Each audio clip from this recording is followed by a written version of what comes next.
എന്തുകൊണ്ട് VD. സതീശനെതിരെ CBI അന്വേഷണം? എന്താണ് പുനർജനി പദ്ധതി? വി.ഡി. സതീശൻ പറവൂർ മണ്ഡലത്തിൽ നടപ്പിലാക്കിയ ഭവന നിർമ്മാണ പദ്ധതി.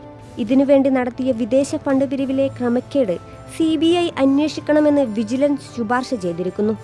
FCRA ലംഘനം. കേന്ദ്ര സർക്കാരിന്റെ മുൻകൂർ അനുമതിയില്ലാതെ വിദേശ പണം സ്വീകരിച്ചു.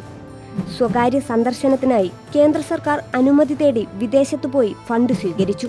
പദ്ധതിയിലൂടെ 217 വീടുകൾ നിർമ്മിച്ചുവെന്നാണ് അവകാശവാദം. എന്നാൽ പലതും സന്നദ്ധ സംഘടനകൾ നേരിട്ട് നിർമ്മിച്ചത്.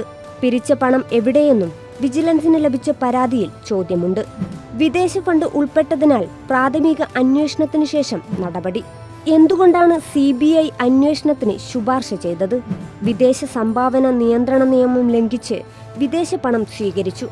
വിദേശ നാണ്യവിനിമയ ചട്ടലംഘനങ്ങൾ അന്വേഷിക്കാൻ സംസ്ഥാന വിജിലൻസിനേക്കാൾ അധികാരപരിധി കേന്ദ്ര ഏജൻസികൾക്കാണ്.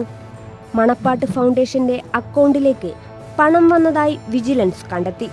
വിദേശ രാജ്യങ്ങളിൽ പോയി തെളിവുകൾ ശേഖരിക്കേണ്ടി വരുമെന്നതിനാൽ കേസ് CBIക്ക് വിടുന്നതാണ് ഉചിതമെന്ന് വിലയിരുത്തൽ.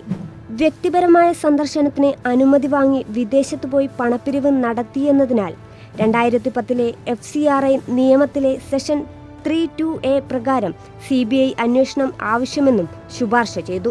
നിയമസഭാ സാമാജികൻ പാലിക്കേണ്ട ചട്ടങ്ങൾ ലംഘിച്ചുവെന്നും അതിനാൽ സ്പീക്കർ നടപടി എടുക്കണമെന്നും വിജിലൻസ് ശുപാർശ ചെയ്തു.